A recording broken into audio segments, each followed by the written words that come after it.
It's a lot of caravans. A lot of caravans, yeah.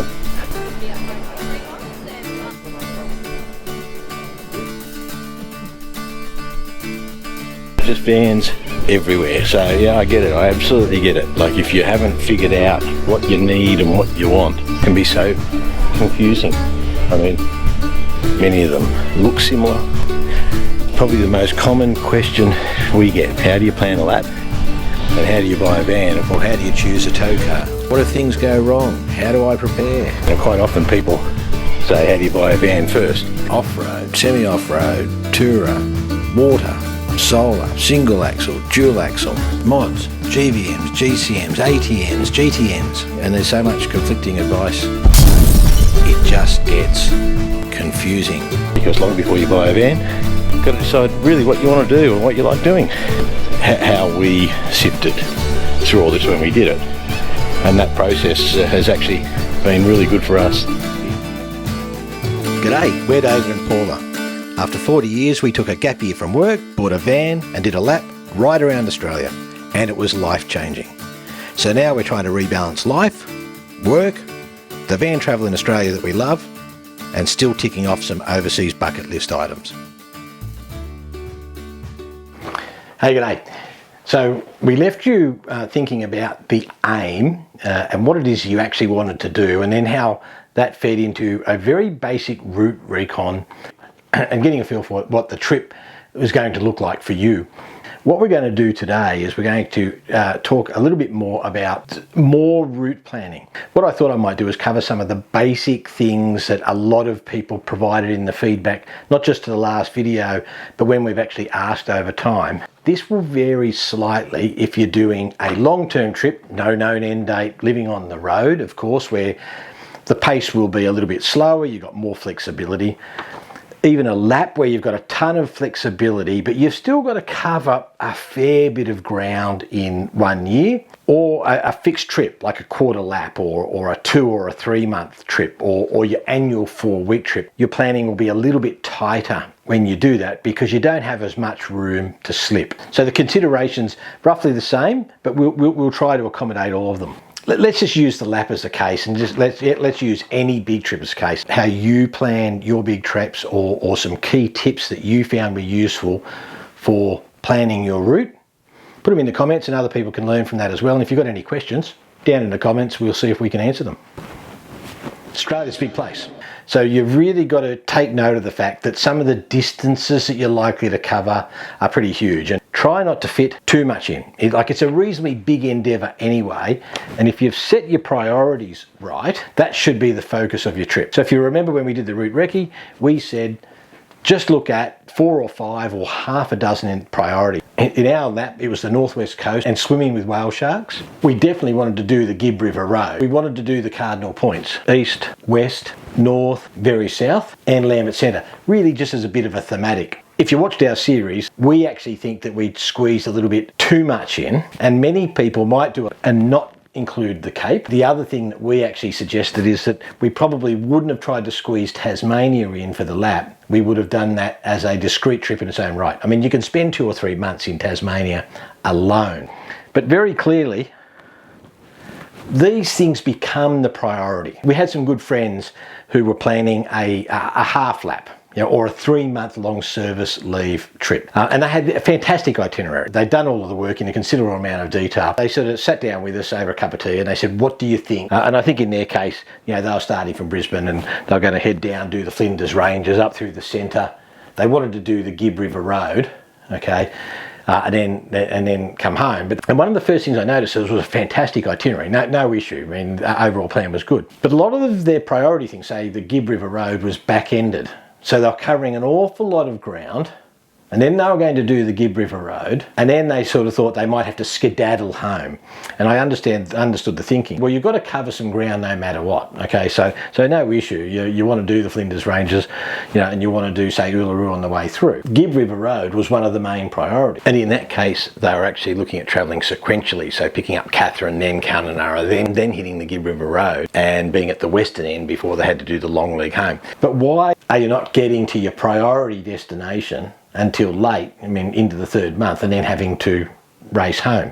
All sorts of things can happen. Breakdown, hit a roo, indeed have to change your plans. The weather might come in. So our suggestion was maybe you just do some steady days, get to the western end of the Gib a little bit earlier, go west to east. Then if the time allows, you can pick up your lower priority locations like Kununurra and Katherine, but you've been able to spend more time on the Gib River Road. And as it worked out in their case, they had a repair that had to be done to their car in Uluru. So they lost a couple of weeks in the 3-month trip, but no problem. It didn't overall impact their itinerary because one of the priority things that they'd set was in the first half of the itinerary, and that gave them heaps of time to catch up. So make sure that the itinerary that you provide for yourself does in fact adhere to your priorities. If you're full-time on the road, you can be really flexible. You can change, you can catch up. And even in a lap, you're going to be dictated roughly by the overall circuit. For your shorter trips, make sure that if you've bothered putting a circle on, that becomes one of your priorities.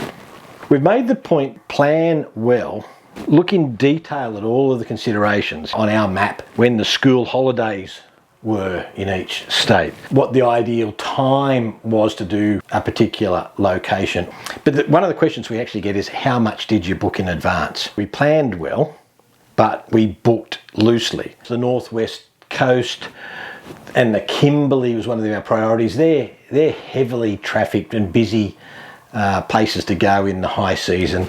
So we did have to look to book and try to guesstimate the best time that we wanted to be somewhere. The other one, of course, is if you do want to fit Tasmania in or do a Tassie trip, Spirit of Tasmania gets booked a long way out in advance. So you've got to book and make sure you book both ways and give yourself a decent amount of time in Tassie. So if you think that you're going to be somewhere near where you need to be, or it's a priority and it's likely to be school holidays, yes, you've got to book in advance. That will be a busier time. If you don't need to be somewhere at school holidays, well then just go and find a free camp somewhere else or take your time getting to that location. Go and hide away from the school holiday crowds. Or frankly, just put up with the crowds in some areas. Quite often get the question is, how far in advance should you book? Well, if they're national park bookings, they'll actually have a set time that you can book in advance. So for Western Australia, for example, I think that's 180 days in advance. And you'll actually be surprised to see 180 days out, a lot of the sites are already gone. You can keep monitoring them to see if some get released. We booked in and around Exmouth and the Ningaloo area. We managed to get into Osprey Campground. We got one of the last couple of sites when we booked. We did actually book for El Questro, and my advice to you is you don't need to, particularly if you're just going into the caravan park area. Generally, you can get in, get out, even when it's when it's busy. But there are other places that you can go if you can't get into El Questro. So we enjoyed El Questro, but it wasn't so good that needed to be one of our priority bookings. We got caught in flood. We'd had a car breakdown, so we had to rebook it twice. So that just reinforces that, plan well, but try and book as loosely as you can. How far should you plan to travel in a day? And I think that you'll see some of the influencers who are full-time on the road, for example, they'll quite often say that they try not to travel more than 100 or 200 kilometres in a day. My sense is that that's not quite as possible if you're on a relatively fixed time frame. So a lap, you still try to keep your legs relatively short if you can, but the tighter your time frame, the more likely that you are to cover some distances. The only thing I would say is that, particularly for people who haven't towed much, once you start towing 400 or 500 kilometres in a day, it's doable, right? But it's not like driving a car without a caravan. It does get tiring. So we tried, even when we were trying to make up ground, or if we had a big leg between priority destinations, we still tried not to travel more than, say, 4 or 5 hours in the day with some good breaks in between. And even then we found that we were really, really tired. And on some of the rough roads, your speeds are going to be a lot lower, heavily corrugated, hard on your rig, and you might actually find that you're only covering one maybe 200 kilometres in a day over 4 to 5 hours. If you're on a fixed time frame or even a lap and you're trying to move between regions so that you can actually spend longer periods of time in your priority destinations, you might have to do that. Now, if you do that, make sure you actually plan to stop regularly. And I always say every 2 hours, right? And then you can do a rig check and a van check, and you can, make sure that everything looks okay, nothing's loose, brakes, hubs aren't too hot, do a bit of a wander around, clear your head, have a cup of tea, have a cold drink. Quite often you'll try to stop at a roadhouse to do that. So plan regular breaks, have a rest, and just don't drive fatigued, right? Nothing is worth you driving fatigued and at speed, and especially into the night. And I know some people like doing that, but we avoided it like the plague. We as a rule tried not to travel during golden hour, and try not to get onto the road before about 8 o'clock in the morning, and always tried to finish by 3 or 4 o'clock in the afternoon. Now, sometimes it doesn't happen, but you'll really notice that the critters are actually starting to come closer to the road at that time. And the 2 times that we hit roos, one was in the middle of the day, there was just nothing we could do about it, but the other one was when there were a lot of roos around, and it was in the Flinders Ranges and it was early. We were actually coming into Wilpena Pound for a flight, so we had to do that time, and of course that's when we collected a roo. Try not to travel too far in a leg, and the shorter the legs, the better you feel. More time for a drink, more time to see what's going on around the place, relax. And remember, the aim is actually to enjoy some of these icons, some of these destinations, enjoy the experience. The aim was never to spend huge amounts of time bottled up in your car doing long road trips. One of the things which is going to drive your route is fuel. And that's going to limit how far you can go without filling up. Now, the first thing, particularly for noobs, that I can actually give you some consolation. On most of the routes around the place, you're very rarely more than 200 or 300 kilometres from fuel. Roads like Tanami or Gun Barrel Highway, some points on the Savannah Way are a little bit longer between fuel stops, but you'll generally find that the range of most reasonable tow cars towing, and with 1 or 2 Jerrys, will more than adequately cover you between most road stops. And the only downside is you'll just have to pay whatever the price is for that fuel, but you may well find that that still offsets the additional cost of extended range fuel tanks. And remember, if you're going to put an extended range fuel tank in, no problem, but that's more weight. So it's more weight for the fuel tank, and it's more weight for the extra fuel. And if you're already pushing the edges of your weights, okay, you may not actually be solving the problem. So you may be better off having a range of, say, 450 kilometres on a full tank, or if you've got a big V8, 400 kilometres, you might find that you're just routinely stopping at the roadhouses and topping up. No problem, because you need a break anyway. One of the common questions we actually get is, how do you actually know where to stay? You've got Wikicamps, which is one of the best resources that you'll find. A lot of people use hip camps, right? Station stays, those sorts of things. So you'll find a lot of materials on the web. There's tons and tons and tons of YouTube content. So if you've selected your priority locations, you'll find out pretty quickly where the camping sites are for that destination. What you'll tend to do is look, a couple of weeks out. Some people do it only a couple of days out, get a bit of a feel for what was around, and if it looked like it was going to be a busy time, we might book a couple of weeks out. Same with water, all right? Again, near the blacktop, very rarely will you find that you're too far away from somewhere where you can put water in. Like the Kimberley, no problems at all. Tons of water at the Kimberley. Probably one of the bigger issues that people had finding, and it never troubled us because we have composting loo, but people looking for dump points, that's another thing that they're actually got to factor into their stay. And just a reminder, that places like Gibb River Road, no dump point. You've got to be able to carry what you're taking into it largely from one end to the other without a dump point in between. So some people are carrying extra cartridges, and I know some people duck off into the bush, but you really shouldn't, all right? And particularly for chemical loos. And the other thing, there's nothing worse than moving into a free camp and someone's dumped their cassette loo just out the back of a campsite. And yeah, it does happen, right? So some people are pigs. So don't be that person. If you watch our series, you'll realise that we actually liked to free camp. We didn't mind pulling up, particularly for those long legs, and having an overnight up in a roadside gravel pit. Some wonderful nights. You know, they might not be the most salubrious accommodation, but it was perfect. We found a flat spot. We were off the road. If it wasn't too windy, it wasn't too dusty. We like doing that. We like national park campgrounds, but prepare for a mix. And I think, as I said in the last episode, some people do actually like the amenity of caravan parks and they're prepared to pay that extra bit for it. Some people who might have kids know that that's actually a place where there's likely to be other kids, playgrounds, you know, just a bit of a sanity check for mum and dad going in there. There is some value in planning, and sometimes you'll need to be planning to be in a caravan park or a relatively well-equipped national park campground. And it's actually good every now and then, even though you've got your own shower, you've got your own loo, you know, to have those amenities of a flushing loo, a good hot pressure shower, larger washing machines. We have a washing machine in the van, and it's great, right? It's sort of great for small loads, underwear, t-shirts, you know, shorts and those sorts of things.